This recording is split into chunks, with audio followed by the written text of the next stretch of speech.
I'm Gaby Wilson for MTV News, and I'm here at Sylvia's restaurant in Harlem with the star of All Eyez on Me, Demetrius Shipp Jr.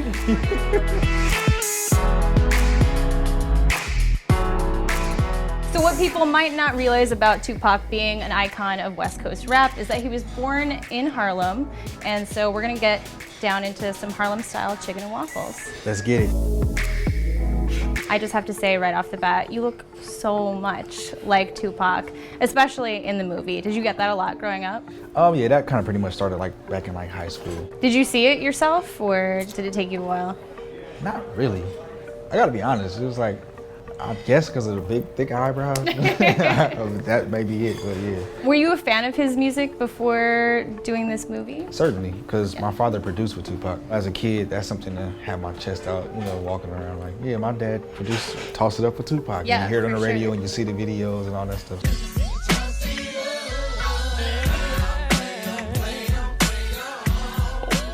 So when you were prepping for this role, how did you do that? And were you ever scared of how big this role was? Because Tupac means a lot to a lot of people. In preparation, I just studied a lot of video of Tupac. I started to learn them. I wrote them down word for word, and then I would sit by the TV and record myself saying the interviews along with him. Wow. Getting the mannerisms down, getting the speech, and getting the cadence until I pretty much, got a lot of it down. Were there any particular interviews that you kept going back to? My favorite interview with Tupac is the MTV Christmas album interview he did. It was in the wow. studio, and it was supposed to be like Tupac on a song for this Christmas album, but it didn't make it.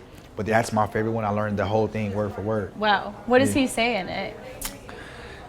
Usually, it's like when you're born into a dynasty. Or an empire, right? You're born like as a father, Like as a junior, or... You always so you're following your father's footsteps. Your father, he did this. If your father, he did that, that's how it starts.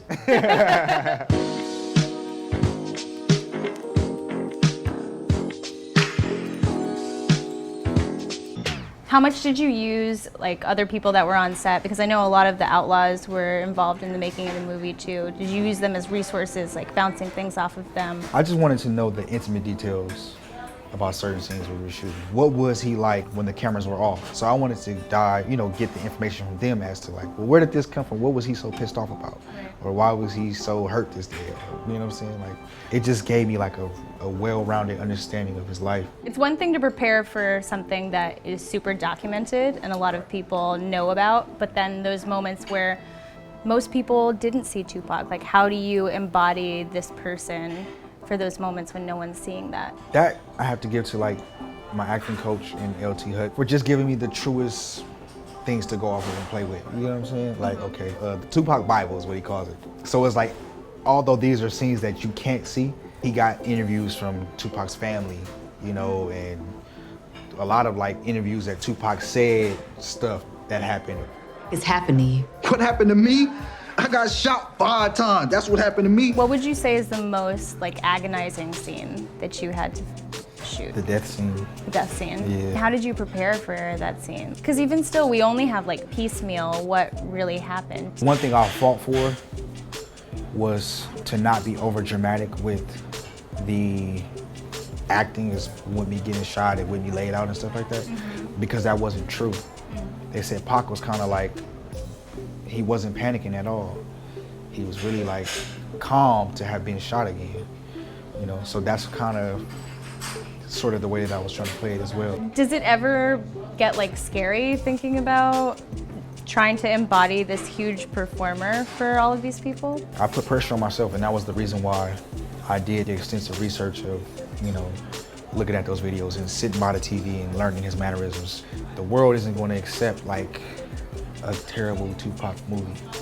Yeah. I can't walk out in the streets like that no more. You know what I'm saying? If I'm the guy that really tore up Tupac's role, then I am no longer accepted in the world. That's just the real facts of it. What did Tupac mean to you before this movie, and what does he mean to you now? Before this movie, Tupac meant to me iconic black hip-hop artist. Now, he means legendary, iconic black man, revolutionary that will live forever.